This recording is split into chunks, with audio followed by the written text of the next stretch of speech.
Chris, it's a pleasure to see you again. How you going today? Hello, good to see you.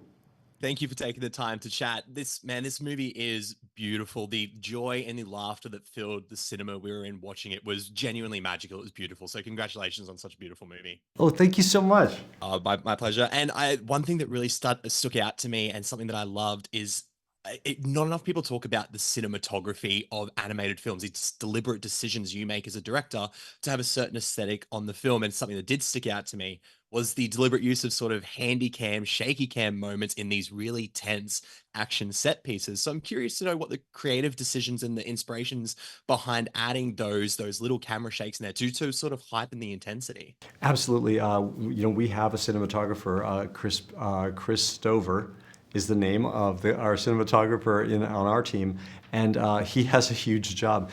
When it comes to an animated film, we record the voices before we do anything in animation, but before the animation hits, we actually move the camera. Somebody has to go first, and it's the camera. We have stand-ins for the characters, and we do camera moves, so the animators know what angles they're hitting. And then again, afterwards we go back and we fine-tune. We being Chris Stover and his team. And we have a couple of, and he does all that.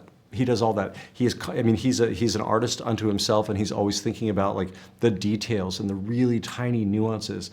And as I watch the film, I'm always seeing new little tiny things that he did throughout to make sure that this thing flows and feels the right way. The lens choices and the camera movement and pulling focus, and the selective focus even within a shot. And I did something different on this film than I ever have before. We have two what we call oneers, these massive mega shots where the action goes on and on and on. And I was always a bit intimidated by the idea of them, but we utilized them twice in this film, and I learned how effective those can be.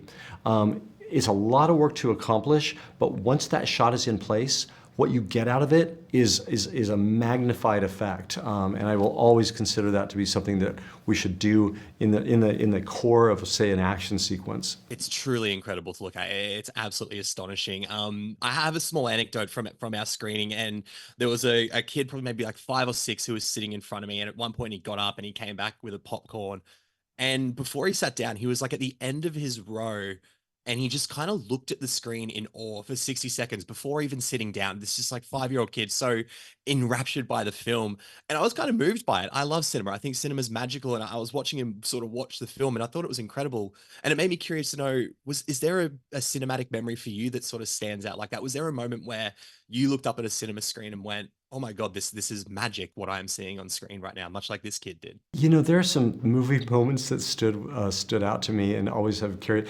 Interestingly, we were just talking about this a few days ago.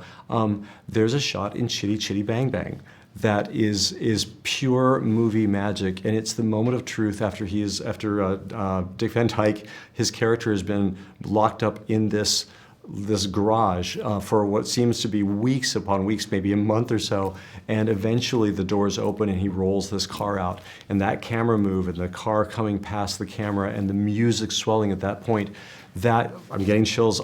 I know I So get am I. chills just thinking about it. And that's the power of a carefully crafted shot.